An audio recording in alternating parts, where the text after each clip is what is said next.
nta zindi imbaraga dukeneye. Hatuhitaji nguvu nyingine. Dukeneye imbaraga zidushoboza kugera iyo duhetushe. Tunahitaji nguvu ya kutufikisha mahali tunaelekea. Hey, hallelujah. Hallelujah. Izo nizo mbaraga ukeneye. Hizo ndizo nguvu unahitaji. Uru rugendo Imana ije iduha motivation. Katika safari hii Mungu huwa anatumotivate kugira ngo tugenda n'ibyishimo, ili tutembee na furaha. Kaduha imiryango, anatupa mafamilia, kaduhereza amafaranga, anatupa pesa, akaduhereza n'ibindi, anatupa hata mambo mengine, akatumotiva, anatumotivate.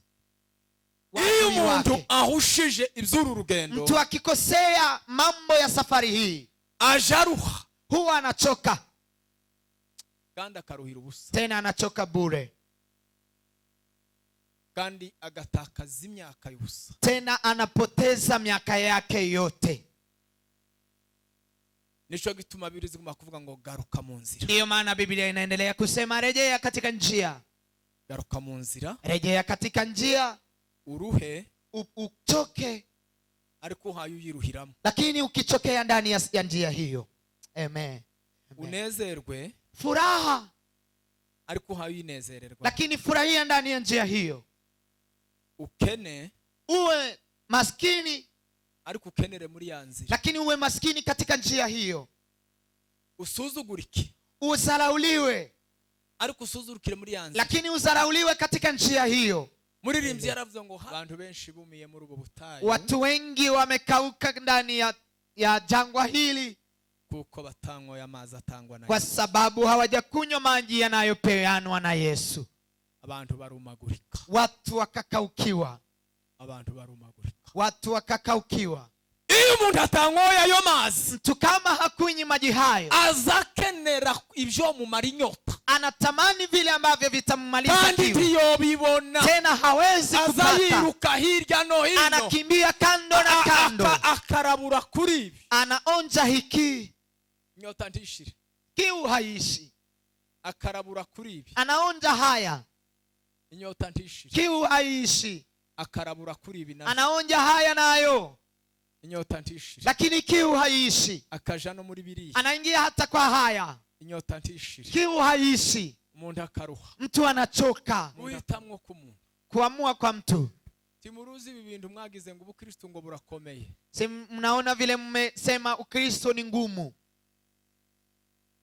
Ubukristo ntibukomeye, Ukristo si ngumu, hakomeye ikintu kimwe, kitu kimoja ndicho kigumu, ni ukumenya guhitamo, ni kujua kuchagua. Imana ijitanga imbaraga cyane, Mungu anapeana nguvu sana, ariko izitanga imbaraga kujo wahisemo neza, lakini anapeana nguvu kwa yale ambayo umeamua peke yako. Kandi imbere yo guhitamo, tena mbele ya kuamua kitu, uzuvuga ngo ingaruka zo guhitamo nizanje, jua yatakayofuata ni yangu, jua ukweli, ntaguhagarareho, na hasimamie kwa ukweli huo, ntakurwanirire, hapiganie ukweli huyo, ntakubemo, haikai katika ukweli, ntagupfire, hakufi kwa sababu ya ukweli, ntagutakarize, hapotezi kwa sababu ya ukweli. uko kuri ko kubamwe gute? Ukweli huo utaishi ndani mwako vipi? Ubukristo butagira ico buguhombesha, Ukristo ambayo haikupelekei vitu vimoja hasara, bugira nico bukungura, haina kitu cha kukuongezea kitu kingine. Ubukristo butagira ico buguhombesha, Ukristo ambayo hakupotezei hasara vitu vimoja, nico bukungura, hakuna kile ambacho kinakufaidikisha. Nico gitu iyo uhaki kugira umumaro, kuna faida iyo kuzuzanije, kunapojaziana, gukiranuka kwamanutse kuva ku Mana, na uhaki uliochuka kutoka kwa Mungu. Ariko gukiranuka kuva ku Mana iyo kudahari, lakini wenye haki kutoka kwa Mungu kama haupo, notanga icacu mimvuye gusambana, naweza toa fungo la 10 ni kutoka kufanya usherati. Wewe ukavivura uti Bideri umukristo hapa, wewe unatiki unasema mkristo hapa, notanga icacu mfite uburozi, naweza toa fungo la 10 nikiwa na uchawi, nozana amaturo mvuye kugusebya. naweza leta sadaka nimetoka kukuharibisha. Kubwo ubutunzi butagira akagero. Lakini Paulo akasema kwa ajili ya utajiri ambao unaona kipimo. Ariko ngo kumenya Yesu. Na hivyo ndivyo kumjua Yesu. Kugira ngo mboneke ko ndi muri we. Ili nionekane mimi niko ndani mwake. Gukiranuka kuzanwa n'abantu. Bila kuwa na uhaki kutoka kwa wanadamu. Ijambo. Neno hili ni ukutubwira ngo. Ni kutuambia kwamba dufite Imana izireba imitima. Tuna Mungu ambaye anaiangalia mioyo. Ubukristo ntibuzabwihisha. Ukristo haujifichi. Ariko ntibuzabusangirwa. Lakini haichangiwi. Yes. Tibishoboka. Haiwezekani. Tugiye gusenga. Nataka kuomba. Ubukristo. Ukristo ntibuzabwihisha. Haujifichi. Ariko ntibuzaburatwa. Lakini hauwezi kujivunia. Kandi ntibuzabusangirwa. Tena haichangiwi. Nubwanyira. Twihutiye gusenga tutarahinduka bakwiriye gusenga. Tumekimbilia kuomba na hatujafikia hatua za kuomba. Abantu bari mu kuvuga ngo ko turasenga. Watu wanasema tunaomba. Sinibwira ko arico gikenewe. Mimi sijafikiria kwamba hicho ndicho kinahitajika. Kandi ico sico ni Imana ikenewe. Tena hicho sicho Mungu anahitaji. Ico sico cibanze. Hicho sicho cha kwanza. Kuja gusenga. Kuenda kuomba. La hasha. Tuze tubwirana kuri. Tuambiane ukweli. Ikeneye sa masengesho. Kinachohitajika si maombi. Kinachohitajika ni stati y'abasenga. Ni status ya wanaoomba. Unakimbilia maombi. Dore gikenewe. Ona kinachohitajika. Ni wewe. Ni wewe. Wewe. Ukwiriye kuba umuntu ukwiriye guhagarara imbere y'Imana. Lazima uwe mtu anayestahili kusimama mbele za Mungu. Haleluya. Haleluya. Utabona kubwira Imana icyo ushaka. Na umwambie kile unachohitajika kwa Mungu. Bene data. Ndugu zangu, tugabanya amasengesho. Tupunguze maombi.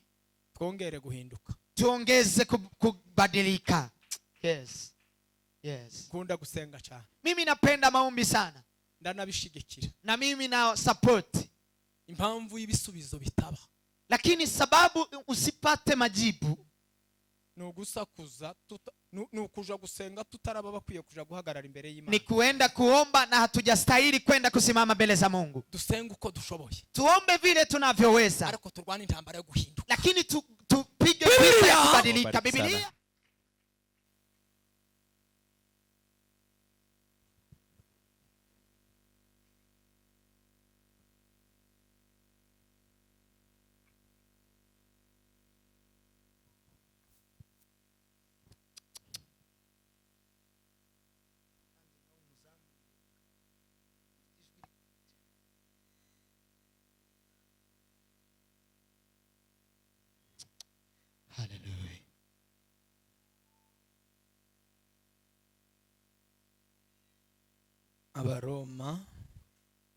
Warumi gice cha 8 umurongo wa mbere.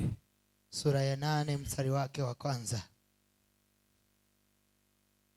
Nuko rero noneho abari muri Kristo Yesu ndateka bazacirwaho, kuko itegeko ry'umwuka w'ubugingo bwo muri Kristo Yesu ryambatuye ububata bw'itegeko ry'ibyaha n'urupfu.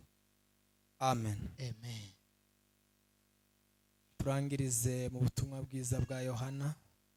Tumalizie katika Mtakatifu Yohana igice cha 4 sura 4 n'umurongo wa 21 na mstari wa 21. Duhere kuri 13. Tuanzie 13. Yesu aramusubiza ati, umuntu wese unywa y'amazi azongera kugira inyota, ariko unywa amazi nzamuha ntazagira inyota rwose iteka ryose, ahubwo amazi nzamuha azamuhindukamo isoko y'amazi adudubiza kugeza ku bugingo buhoraho. Amen. Amen. 21 haravuga ngo 21. Yesu aramusubiza ati, mugore nyizera, igihe kizaza ubwo bazaba batagisengera data kuri uyu musozi cyangwa Yerusalemu, dore mwebweho musenga ico mutazi, ariko twebwe dusenga ibyo tuzi, kuko agakiza kava mu bayuda, ariko igihe kiraje ndetse kirasohoye ubwo abasenga by'ukuri basengera data mu mwuka no mu kuri. Amen. Amen.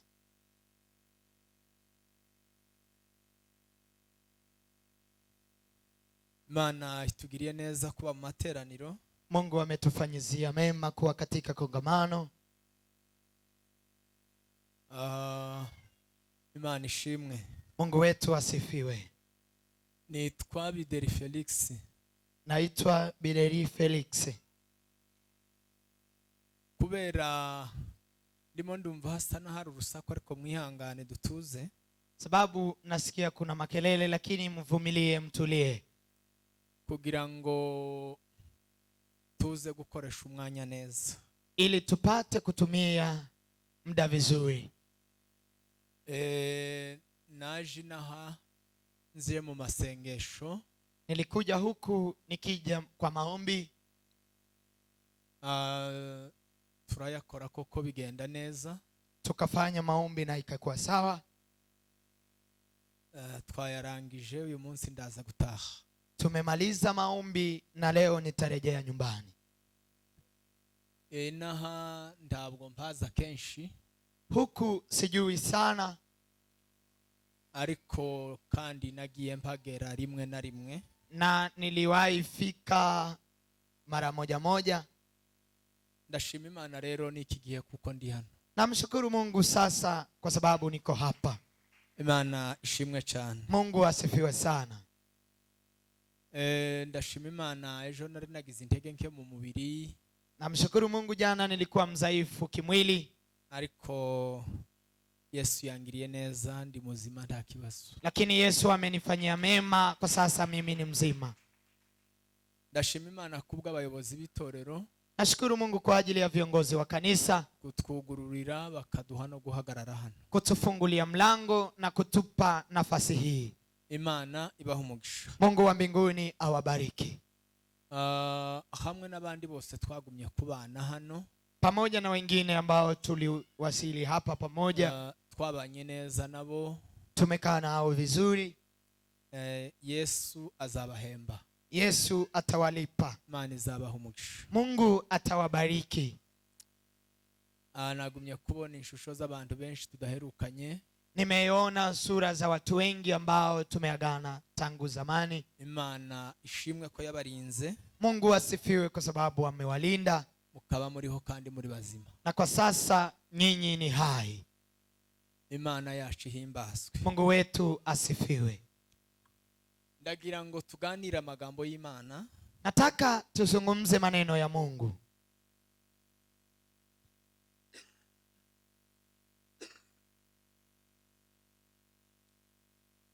Kandi ndabwo ndi bukoresha umwanya munini cyane. Tena sitatumia muda mrefu sana. Nibiza kunkundira ndakoresha umwanya mutoya.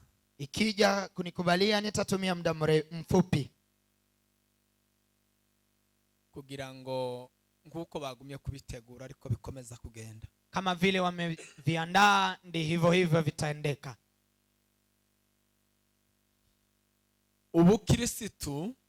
Ukristo nico ngira ngo tuganireho. Hicho ndicho nataka tuzungumzie. Ibyo umuntu yokora byose, yale mtu anaweza kuyafanya yote, bitamugejeje ku mugambi w'Imana, bila kumfikisha kwenye mpango wa Mungu. Biba bisa nk'umukinnyi wamenye gukina ariko ntatsinde ibitego. Hayo ni kama mchezaji wa mpira ambaye amejua kucheza lakini hajashinda bao. Intego nyamukuru y'Ubukristo, lengo kuu ya Ukristo, nuko tugomba kuzabana n'Imana mu bwami bwayo, ni ili tupate kukaa na Mungu katika ufalme wake. Ibindi byose uko byagenda kose, mengine yote vile itakwenda, bitageze kuri ico, bila kufika kwa hayo, ntacyo biba byagezeho. haijafika kwa kitu. Ubukristo butajana umuntu ngo bumwinjize mu ijuru. Ukristo ambayo haimpeleki mtu mpaka imuingize mbinguni, ntacyo buba bwamariye nyirabwo. Ukristo huyo hauna maana kwa mwenye Ukristo. Nubwo muri urwo rugendo rwabwo, ingalao kwa msafara wake wohabona imigisha, upate baraka, ukahabona urubyaro, upate uzao, ukemerwa cyane, unakubaliwa sana, ariko ico kitabayeho, lakini hicho kama haijakuweko, biba bihindutse ubusa byose. hiyo ni bure kabisa. Kuko umugambi w'Imana, kwa sababu mradi wa Mungu nuko umwana w'umuntu agomba kuja kubana n'Imana, ni ili mwanadamu aende kuishi na Mungu. nico nico Imana ishaka. Hicho ndicho Mungu anahitaji. Nuko umuntu w'Imana, ni ili mtu wa Mungu agenda kagera ubwo azabana n'Imana, aende mpaka atakapofika kuishi na Mungu. byinshi rero mu bitugora muri iyi nzira, mengi yanayotusumbua katika safari, ibyinshi ni ukutamenya kubitekerezaho, mingi ni kukosa kuyafikiria, tukagira intego nyinshi mu Bukristo. tunakuwa na lengo nyingi katika Ukristo. Ubukristo ntibugira intego nyinshi. Ukristo hauna lengo nyingi, oya, la hasha. ntabwo Ubukristo bugira intego nyinshi. Ukristo hauna lengo nyingi. Ubukristo bugira intego imwe gusa. Ukristo una lengo moja tu, nuko umuntu agomba kugenda kagera iyo azaje, ni ili mtu aende mpaka atakapofika mahali anaenda. ibindi byoba, mengine yatakayokuwa kandi si bibi, tena si mabaya, si n'icyaha, na si dhambi, ariko si byo duhaye tujamo. lakini hayo si hayo tunayoingia ndani.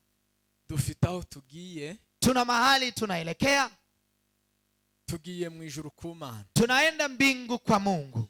ibindi byoba byose, mengine yote yatakayokuwa, utari muri iyo nzira yo kugenda ngo uzagereyo, bila kuwa katika njia hiyo ya kuelekea ili ufike mbingu, uburi kutakaza imyanya yawe kubusa. hapo unapoteza muda wako bure. Ndagira ngo ibyo bintu tubiganireho. Nataka mambo hayo tuyazungumzie. Haleluya, haleluya. muririmbyi yaravuze ngo, mwimbaji ameimba akasema, njanyura ngo mu bikombe, huwa napita katika vikombe, nkanyura ngo mu mataba, napita katika bonde, kandi ngo ibyo byose niko bijya birusha umutima wanjye, tena hayo yote ndi anachosha moyo wangu, ariko ngo njya nsaba Uwiteka, lakini huwa namuomba Mwenyezi Mungu ngo kugira ngo amfashe, ili anisaidie, kandi ngo nawe ntazatinda kumfasha, tena naye hakai kunisaidia. nta zindi imbaraga dukeneye. Hatuhitaji nguvu nyingine, dukeneye imbaraga zidushoboza kugera iyo duhetushe. tunahitaji nguvu ya kutufikisha mahali tunaelekea. Hey, haleluya, haleluya. izo nizo mbaraga ukeneye, hizo ndizo nguvu unahitaji. muri uru rugendo Imana ije iduha motivation. Katika safari hii Mungu huwa anatumotivate kugira ngo tugenda n'ibyishimo, ili tutembee na furaha. kaduha imiryango, anatupa mafamilia, kaduhereza amafaranga, anatupa pesa, akaduhereza n'ibindi, anatupa hata mambo mengine, akatumotiva, anatumotivate, tukishima mu rugendo, tunafurahi katika safari. hari ahantu Israeli yageze, kuna mahali wana Israeli wamefika, babura amazi cyane, wakakosa maji sana. bukeye ngo Imana ibahakuba mu kirere ngo kirimo amariba 12. Unapokucha Mungu akawafukulia visima 12, banywa amazi barayahaka, wakanywa maji na wakashiba maji hayo. muri iyi nzira tubamwo, katika safari hii tunaotembea, Imana ije iduha motivation, Mungu anatupa motivation, ariko sibyo tugiyemo, lakini hiyo si hiyo tunaelekea ndani. Iyo siyo ntego yacu, si ukuja gushaka motivation mu rugendo. Si lengo letu si kutafuta motivation. Nuko dufite aho tuvuye, ni kwa sababu tuna mahali tumetoka kandi dufite aho tugiye, na tuna mahali tunaelekea. Iyo umuntu ahushije ico, mtu akikosea hicho, yinjira mu kibazo gikomeye, anaingia katika shida kubwa. Iyo usoma igitabo cy'umugenzi, ukisoma kitabu cha msafiri, kiravuga ngo Mukristo araruha mu rugenzi. Nasema kwamba Mkristo akachoka katika safari, ngo agera ubwo ibirenge byiwe ngo bitubuka amabavu, akafika nafasi miguu yake ilipata vidonda, abona ngo akandi kayira ngo koroshe cyane, akapata njia nyingine ya mkato ni rahisi sana, kandi ngo kagendera hafi ya yanzira ni naho agenderamo, tena kanakotembea karibu na njia hiyo alikuwa anazoea kutembelea ndani. Aravuga ngo reka kayira reka agenderamwo, akasema acha njia hii ndiyo nitembelee, kuko ngo birabangikanye, kwa sababu njia hii ni the same, kandi aho iyi nzira igiye, tena njia hii mahali inaelekea, ngo birashoboka ko ariho naka kayira kagiye, inawezekana kwamba na kanjia haka ndiko kanaelekea huko. Umugenzi uravuga ngo, msafiri inasema hivi, ako kayira ngo kagenda gatandukana n'inzira gahoro gahoro, kanjia hako kakaenda kakijitenga na njia hiyo pole pole, kagenda ngo kaja hirya buke buke, kakaenda kakitembea kando pole pole, ngo aza kwisanga kamugejeje mu muryango ngo wagihanda bwihebe, akakuta imemfikisha katika mlango wa iyo umuntu ahushije iby'uru rugendo, mtu akikosea mambo ya safari hii ajaruha, huwa anachoka, kandi akaruhira ubusa, tena anachoka bure, kandi agatakaza imyaka y'ubusa, tena anapoteza miaka yake yote. Nico gituma Biblia ziguma kuvuga ngo garuka mu nzira. Ndiyo maana Biblia inaendelea kusema rejea katika njia, garuka mu nzira, rejea katika njia, uruhe, uchoke, ariko uhaye uyiruhiramo, lakini ukichokea ndani ya njia hiyo, amen, unezerwe, furaha, ariko uhaye uyinezererwa, lakini furahia ndani ya njia hiyo, ukene, uwe maskini, ariko ukenere muri ya nzira, lakini uwe maskini katika njia hiyo, usuzugurike, uzarauliwe, ariko usuzurukire muri ya nzira, lakini uzarauliwe katika njia hiyo. Muririmbyi yaravuze ngo hata nikifanywa kama takataka, Muimbaji amesema habe nubwo nogirwa nkiyarara, ngo yanifasa kumpendeza Mungu, birakwiye ko nezeza Imana, nubwo nogirwa nk'iby'agaciro gake, ingalao nifanywe kama ya thamani kidogo, ariko ngo nje nkwiye kuguma kunezeza, lakini inanipasa kuendelea kumfurahisha. Ndagira ngo mu biganiro dufitanye, nataka katika mazungumzo tunayo, ugaruke mu nzira igukwiriye, urejee katika njia inayokufaa. Umuntu azatakara mu bitekerezo, mtu anapotea katika fikra, agasubira akagaruka mu bitekerezo, na anarejea katika fikra. Uyu muntu tuza tubona inyuma siwe muntu, mtu huyu tunayomuona nyuma si yeye mtu. Umuntu Imana izireba kandi utegetse uyu w'inyuma n'umuntu w'imbere, mtu Mungu anayemwangalia na yule anayemiliki iyo umuntu w'imbere agize ikibazo, mtu wa mbele akipatana na shida, uw'inyuma ntazatinda, wa nyuma hakai. iyo umuntu akomeye mu muntu w'imbere, mtu akimalika katika mtu wa ndani, bindi byose nubwo byokwikubitaho, mengine yote angalao ya kuangukie, ibyiza ni bibi nubwo byokwikubitaho, mabaya na mazuri ingalao ya kuangukie.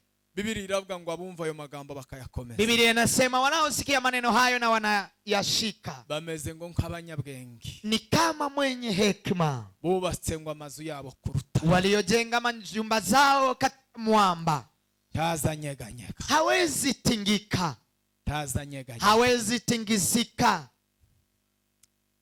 Ijambo ry'Imana rigufasha, neno la Mungu likusaidie.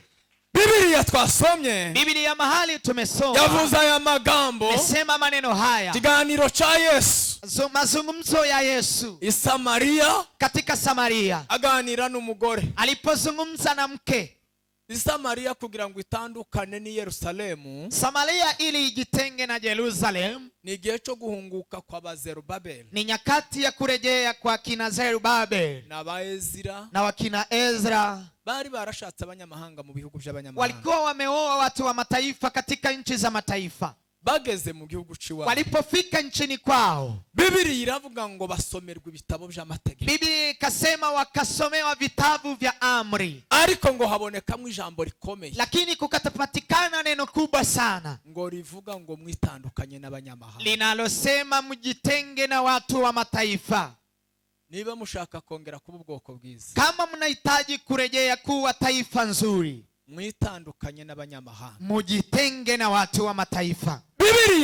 Biblia iravuga ngo bagaragarwamo n'abantu batatu, kasema wakazirika ndani watu watatu. abonekamwe abantu bazima nyine batashakanye n'abanyamahanga, Kukazirika watu ambao hawajaoa watu wa mataifa, haboneka bashakanye n'abanyamahanga, kukaonekana wale ambao wameoa watu wa mataifa, haboneka n'abana bavutse kuri abo banyamahanga, na kukapatikana watoto waliozaliwa kwa watu hao wa mataifa. batanga itegeko, Wakatoa amri, baravuga ngo umunyamahanga wese wavutse kuri Israeli, wakasema mtu wa mataifa ambao amezaliwa kwa Israeli tubashize Samariya. tunawaweka Samaria. Samariya irasuzugurika, Samaria ikazarauliwa.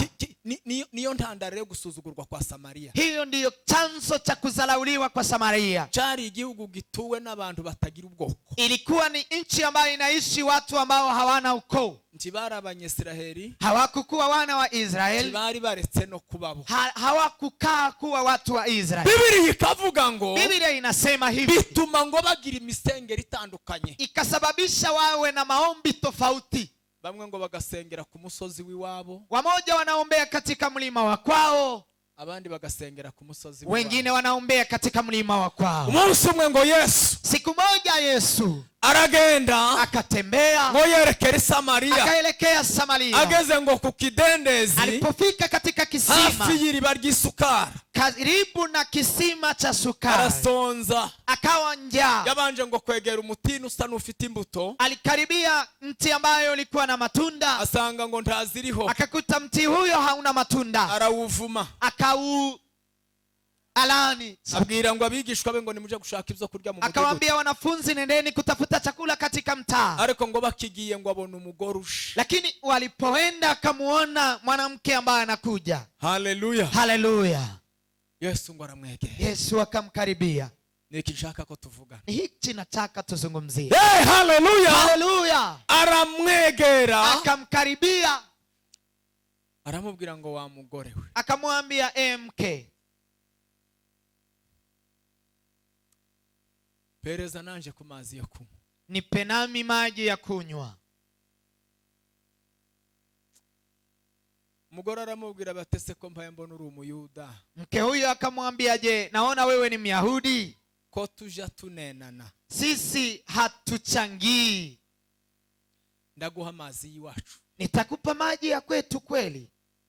Yesu amubwira ijambo ritangaje, Yesu akamwambia neno la ajabu. kandi uku niko Yesu ahaye akubwira. Tena ni hivyo Yesu anakuambia leo. Turuzi umubiri wawe uri mu gukinisha, Unaona vile mwili wako unauchezesha, umubiri wawe uri mu gukinisha, vile unachezesha mwili wako.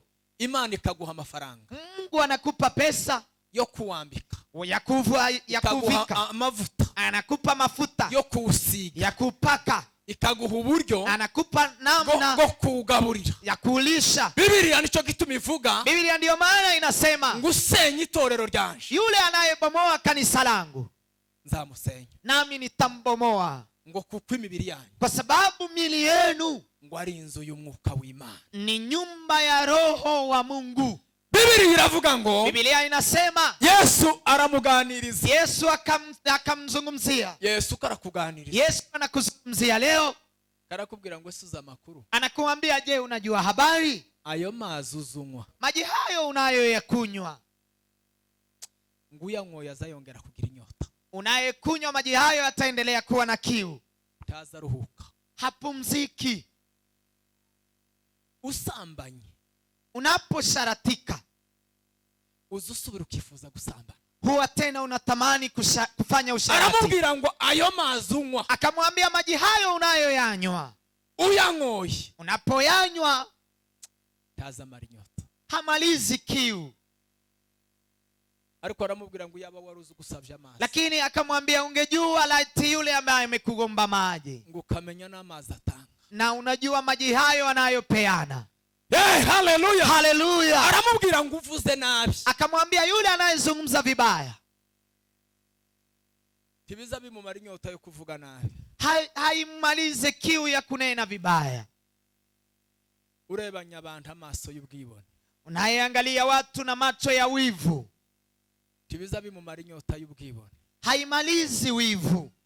Aramubwira ngo yaba waruzi umugabo gusavya amazi, Akamwambia laiti ungejua mme aravuga ngo anayekuomba amazi maji. zantanga, Akamwambia maji ninayoyapea. haleluya, Haleluya. uyangoye Yule anayenywa maji hayo hayo yongera kugira inyota. hapati kiu tena. Bwana asifiwe. Haleluya. Azahinduka ngo muri we Anabadilika ndani mwake amasoko y'amazi, chemchemu ya maji, imbizi z'amazi, chemchemi za maji ngo zidudubiza, zinazofurika ndani mwake ngo zikazagera ku bugingo buhoraho. mpaka zifike katika uzima wa milele.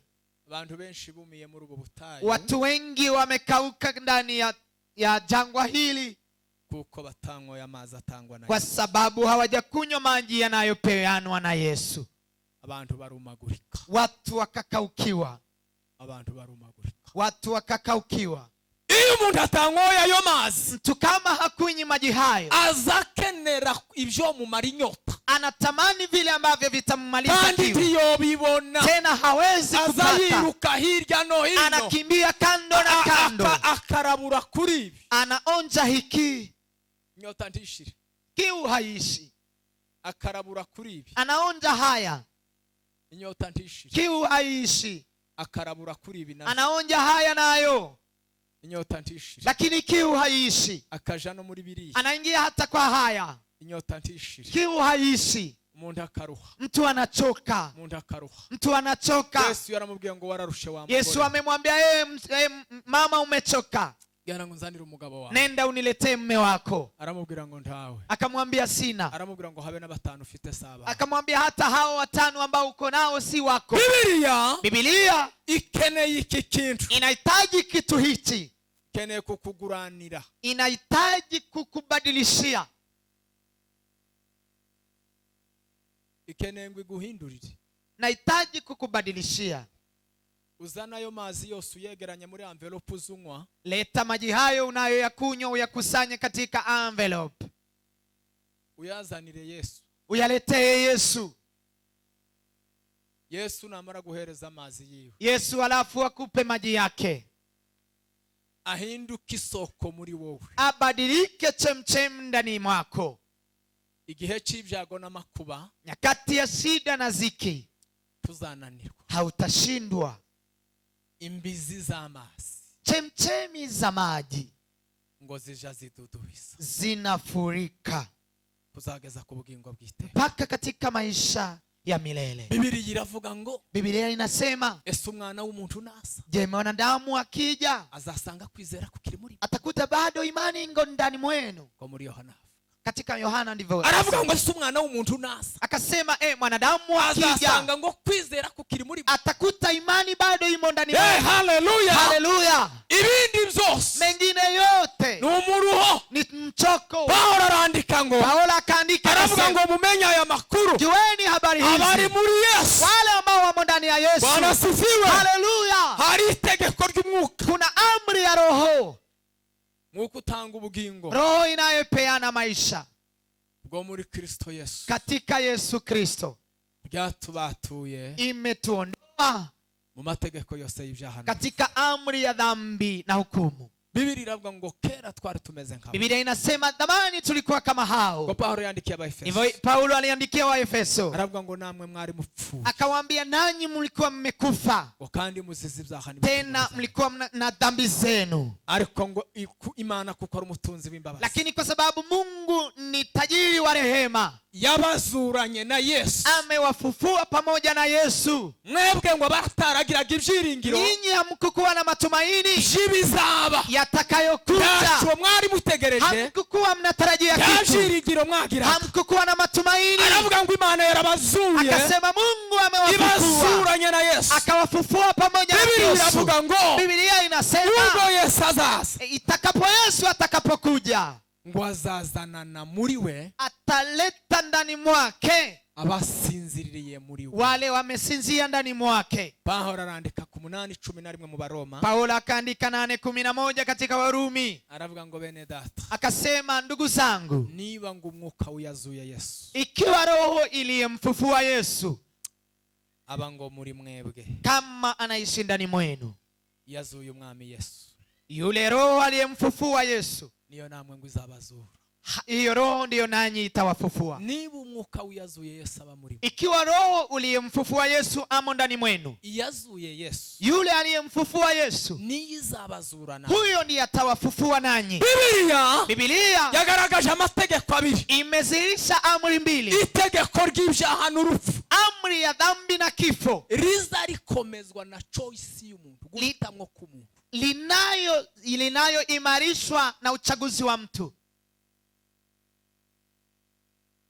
Guhitamwo k'umuntu. Kuamua kwa mtu. Timuruzi ibi bintu mwagize ngo ubukristo ngo burakomeye. Si mnaona vile mmesema Ukristo ni ngumu. Ubukristo ndi bukomeye. Ukristo si ngumu. Hakomeye ikintu kimwe. Kitu kimoja ndicho kigumu. Ni ukumenya guhitamo. Ni kujua kuchagua. Imana ijitanga imbaraga cyane.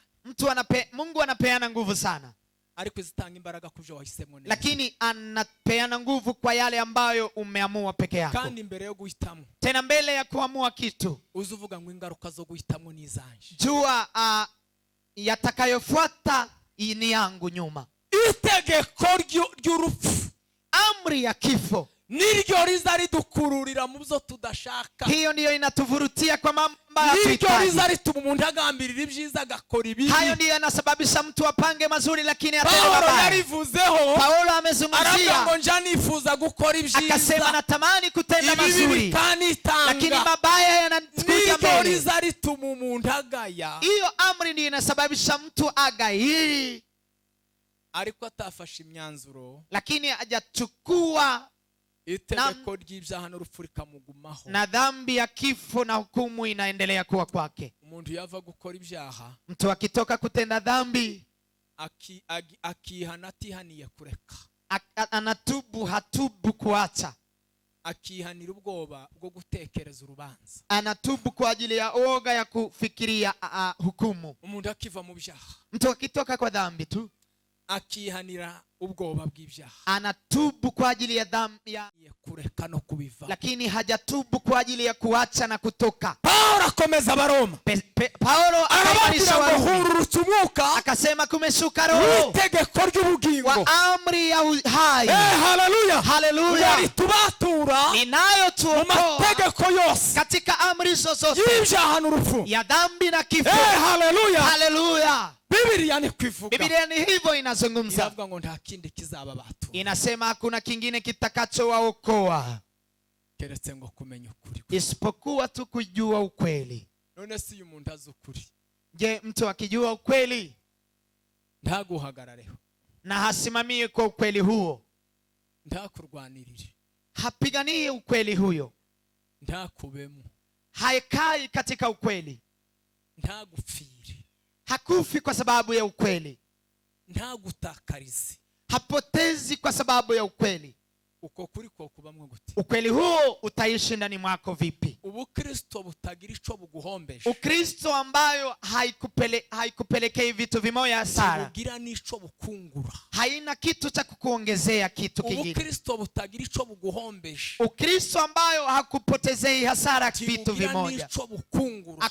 Hakuna kile ambacho kinakufaidikisha. Nico gituma. Ndiyo maana twigomwa byinshi. Tunaacha vitu vingi. Paulo niko yandika yandikiye Abafilipi Paulo ndivyo ameandikia mu gice Wafilipi cya 3 umurongo wa 7 3 mstari wa 7 aravuga ngo ibyari ndamuya akasema yale yalikuwa ya faida kwangu. Haleluya. Haleluya. Nabite narahombye, Nimeyafikiria kwamba ni hasara, natekereje ko ari ubusa, nimefikiria kwamba ni bure, ngo kubw'ubutunzi butagira akagera, kwa ajili ya utajiri mwenye hauna kipimo, ngo ariko kumenya Yesu na ni kumjua Yesu.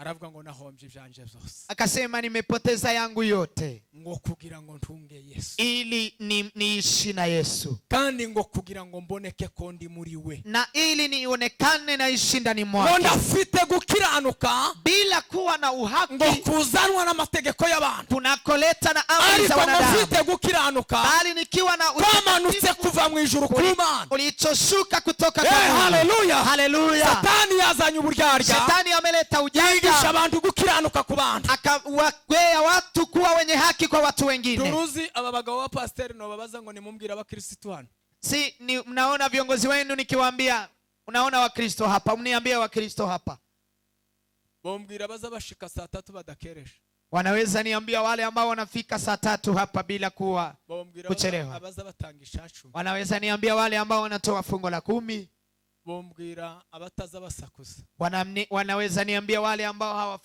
hawapigi kelele, bombwira ngo abani bo bakristo. wanaweza niambia hao ndio Wakristo. Paulo aravuga ngo Lakini Paulo akasema uko hivyo, gukiranuka hiyo uhaki kugira umumaro kuna faida iyo kuzuzanije, kunapojaziana, gukiranuka kwamanutse kuva ku Mana, na uhaki uliochuka kutoka kwa Mungu. ariko gukiranuka kuva ku Mana iyo kudahari, Lakini wenye haki kutoka kwa Mungu kama haupo, notanga icyacu mvuye gusambana, naweza toa fungo la 10 ni kutoka kufanya usherati. wewe ukavivura uti Bideri umukristo hano, Wewe unatiki unasema Mkristo hapa, notanga icyacu mfite uburozi, naweza toa fungo la 10 nikiwa na uchawi, nozana amaturo mvuye kugusebya, naweza leta sadaka nimetoka kukuharibisha. kubw'ubutunzi butagira akagera, Lakini Paulo akasema kwa ajili ya utajiri ambao unaona kipimo, ariko ngo kumenya Yesu, na hivyo ndivyo kumjua ngo Yesu, kugira ngo mboneke ko ndi muri we, ili nionekane mimi niko ndani ndafite mwake, gukiranuka kuzanwa n'abantu, bila kuwa na uhaki kutoka kwa wanadamu. iri jambo Neno hili ni ukutubwira ngo ni kutuambia kwamba dufite Imana izireba imitima. tuna Mungu ambaye anaiangalia mioyo.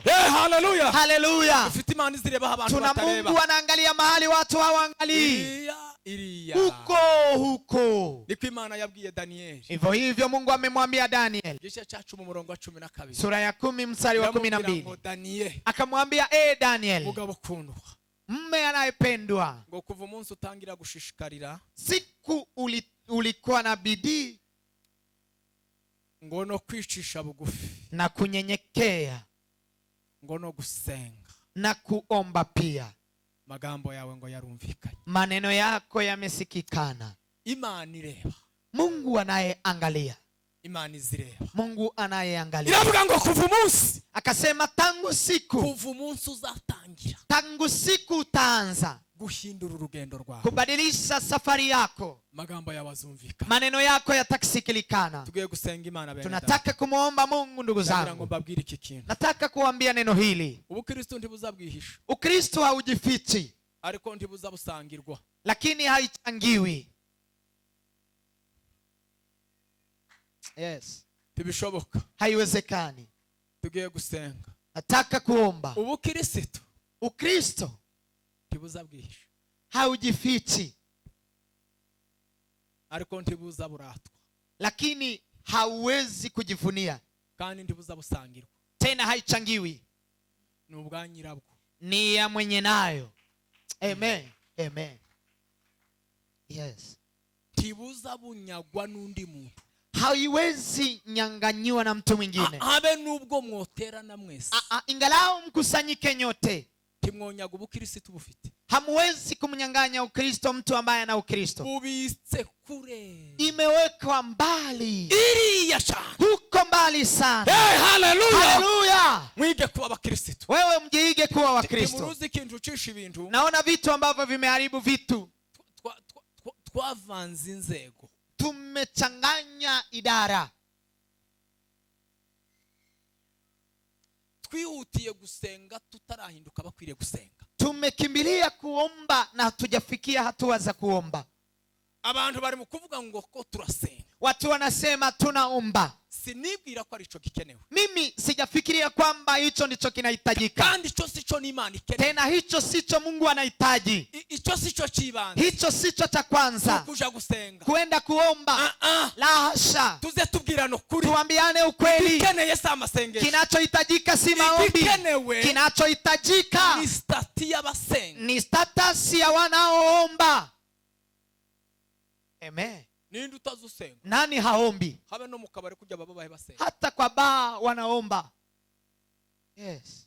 Sawa twirwa dusitara tuvuga ibyo dushate ntituba dusenga. Hapa tunapotembelea kila siku tunaomba. Yes. Abantu kunanirwa kubana bamara ngo twirukiye masengesho. Watu unashindwa kuishi na mwenzako lakini unakimbilia maombi. Abantu kunanirwa gukora ibyo Imana ishaka ariko ngo birukiye masengesho. Watu mnashindwa kutenda mapenzi ya Mungu lakini mnakimbilia maombi. Dori gikenewe. Ona kinachohitajika. Ni wewe. Ni wewe.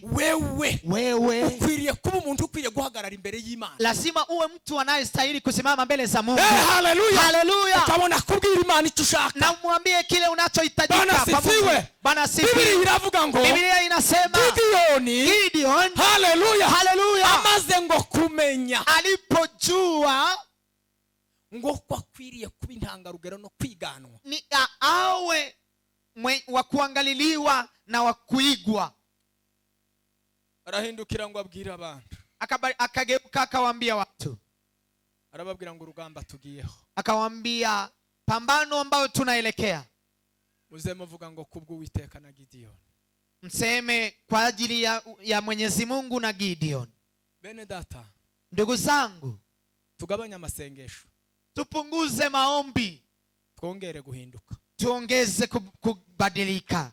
Yes. Kunda gusenga cyane. Mimi napenda maombi sana. Ndanabishigikira. Na mimi na support. Impamvu y'ibisubizo bitaba. Lakini sababu usipate majibu nugusakuza nukuja gusenga tutaraba bakwiye kuja guhagarara imbere y'Imana. Ni kuenda kuomba na hatujastahili kwenda kusimama mbele za Mungu. Dusenga uko dushoboye. Tuombe vile tunavyoweza. Ariko turwane intambara yo guhinduka. Lakini tupige vita ya kubadilika. Biblia iravuga ngo inasema hivi. Yesu abwira abantu. Yesu akawaambia watu. Aravuga ngo abantu bakibabona. Akawaambia watu wanapowaona tu. Hallelujah. Ngo baze bahindukira. Wabadilike. Ngo baramye Imana yanyu. Wamwabudu Mungu wenu. Abantu bakibabona. Watu wakiwaona tu. Nimba abantu bahindukizwa n'imirimo yanyu. Ikiwa watu wanageuzwa na kazi zenu. Imana yo bizagenda biti. Mungu yeye itakuwaje? Bene data tworuha. Ndugu zangu tunaweza choka. Twovunika. Tunaweza choka. Usarire gusenga umuntu adaharwana urugamba rwo guhinduka. Kuomba na mtu apigane vita vya kubadilika. Ubuhaye wivunisha wenyine. Wewe unajichosha mwenyewe. Bideri ndetse ubusambanyi ariko ngo mpoze mu masengesho. Mimi sijaacha uzinzi lakini nakaa kwa maombi. Ndetse urwango mu bantu ariko ngomba mu masengesho. Sijaacha wivu katika watu lakini nakaa maombi. Sintanze umutungo wanje ku Mana yanje ariko ngomba mu masengesho. Sitowe utajiri wangu kwa Mungu lakini nakaa kwa maombi. Sinza mvuga umwana wundi neza ariko ngo sinza mva mu masengesho. Mimi sijawahi zungumzia mtoto wa watu vizuri lakini nakaa maombi. Kurabona ko iyo Mana uja guhagarara imbere. Je, unaona Mungu huyo unayosimama mbele? Tubitekereze mu buryo busanzwe. Tuyafikirie kwa vitu ya kawaida. Ntizirya ruswa Imana. Mungu hakuli rushwa. Ntizigoreka ijambo rya Imana. Mungu hawezi pindua neno lake. Turwane urugamba rwo guhinduka. Pigane vita ya kubadilika. Muhaguruke tusenge Imana. Simameni tuombe Mungu. Amen.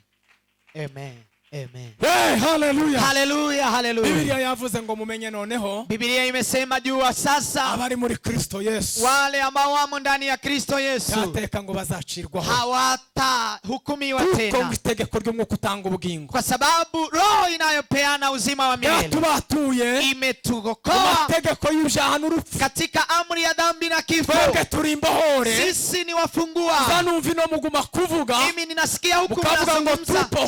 Sisi tuko huru. Tumetua sisi huru. Tuko katika demokrasia ya Mungu. Tuko katika uhuru. Hallelujah. Hallelujah. Babu ya abzoniki. Sababu yao ni Yesaya yarahanuye yarahanuye ngo Yesaya ametabiri akasema, intimba zacu zose, akasema mizigo yetu yote, intimba zacu zose, mizigo yetu yote Yesu ngo nibyo yishizeho, Yesu amejiwekelea, kandi ngo imibabaro yacu yose, tena huzuni zetu zote ngo yarayikoreye, amebeba mwenyewe, abe ngo ni igihano kiduhesha amahoro, hata azibu inayotupea amani Yesu ngo yacishizeho, Yesu amejiwekelea. ngo bamwitegerezaga bose, Akasema wale walipomwangalia wote, ngo yarakunditse, yeye hakukuwa amependeka, yarameze kuwa kubiswe n'Imana, alikuwa kama amepigwa na Mungu, bagacumitwa nayo, na amepigwa na Mungu, ngo yashenjaguriwe ibyaha zacu, lakini anasema amepigwa kwa ajili ya dhambi zetu n'ibicumuro byacu byose na makosa yetu Paulo yote. arandika ngo, Paulo akaandika, aravuga ngo mumenye yuko akasema jueni kwamba itegeko ry'umwuka wera w'Imana, amri ya Roho wa Mungu batuye imetuokoa amategeko y'ibyaha, katika amri ya abari dhambi. muri Yesu, Wale ambao wamo ndani ya Yesu, haleluya, haleluya, tugenda twembi tunatembea uhuru, barabohotse, tumepongolewa kuko harico Yesu yakoze, kwa sababu kuna kile Yesu ametenda, harico Yesu yakoze, kuna kile Yesu ametenda katika maisha yetu. zamura amajwi yacu tusenge Imana, Tupanishe masauti zetu tuombe Mungu. urakomeye mwami Yesu, Haleluya, sifa kwa Mungu, haleluya. jewini salari boni yasika bonga mazalari yatitalariba, itegeko ribohora ry'umwuka wera w'Imana yororokera ubugingo bw'abakwizera, abantu baruhuke, abantu babohoke, abantu babona Imana, abantu binjire muri demokarasi y'ubumana, demokarasi y'umwuka wera w'Imana, abantu binjire muri Yesu, abantu babona Imana, abantu babohoke. Haleluya! Yesu ufite aho tuvanye, ufite naho tujanye, hari imbaraga muri wowe Yesu ziduhesha kumenya ubushake bwawe no kugendera mu itegeko ry'umwuka ritanga ubugingo, ritubohora mu mategeko y'ibyaha n'urupfu. Urakoze Mana.